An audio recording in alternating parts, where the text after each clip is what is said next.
Friends, ఈరోజు మనం union public service commission అందరికీ తెలిసిందే. యూపీఎస్సీ గురించి మళ్ళీ సపరేట్గా చెప్పాల్సిన అవసరం లేదు, బట్ చెప్పుకుందాం ఏం చేస్తుందని.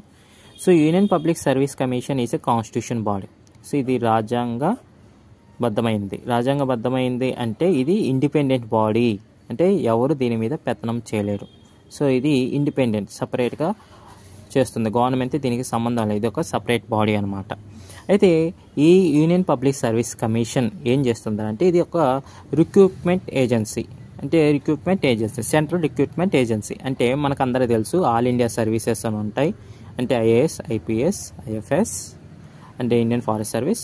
అలాగే సెంట్రల్ సర్వీస్ ఉంటాయి. అలాగే గ్రూప్స్ ఏబిసి ఉంటాయి కదా, కొన్ని సెంట్రల్ సర్వీస్, పబ్లిక్ సర్వీస్ అంటే కొన్ని మెంబర్స్ ఉంటారు కదా, అందరికీ తెలుసు. వాళ్ళని రిక్రూట్మెంట్ చేసుకుంటుంది అనమాట. ఈ యొక్క ఎగ్జామ్ పెట్టి, ఇంటర్వ్యూస్ పెట్టి వాళ్ళని రిక్రూట్మెంట్ చేసుకుంటుంది.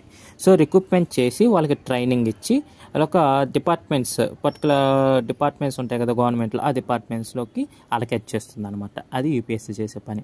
అయితే యూపీఎస్సీలో ఎంతమంది మెంబర్స్ ఉంటారంటే పర్టికులర్గా అని మెన్షన్ చేయలేదు, but 9 to minimum 9 to maximum 11 members వరకు ఉండాలి అని చెప్తుంది అన్నమాట. వీళ్ళల్లోనే ఒక చైర్మన్ ఉంటారు. సో వీళ్ళని అపాయింట్మెంట్ చేసేది ఎవర్రా అంటే ప్రెసిడెంట్ అపాయింట్మెంట్ చేస్తారనమాట.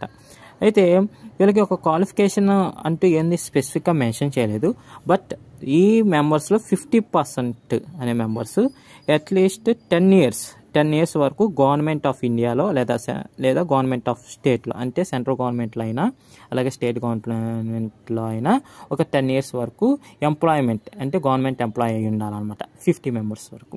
సో వీళ్ళు చేసేది రిక్రూట్మెంట్, అలాగే వాళ్ళ యొక్క సర్వీస్ కండిషన్స్, అలాగే ఇంకా చాలా చేస్తుంది. వాళ్ళ యొక్క ర్యాంక్ ఎలా ఉంది, వాళ్ళ యొక్క ప్రమోషన్ ఇవ్వాలా వద్దా, సో ఇవన్నీ రిపోర్ట్ చేసి ఎప్పుడైతే రిపోర్ట్ చేసి ప్రెసిడెంట్ కూడా ఇస్తూ ఉంటుంది అనమాట. ఆ ప్రెసిడెంట్ అనే అతను పార్లమెంట్లో కూడా పబ్లిష్ చేస్తూ ఉంటారు రిపోర్ట్. అదే అండి యూపీఎస్సీ గురించి. Thank you.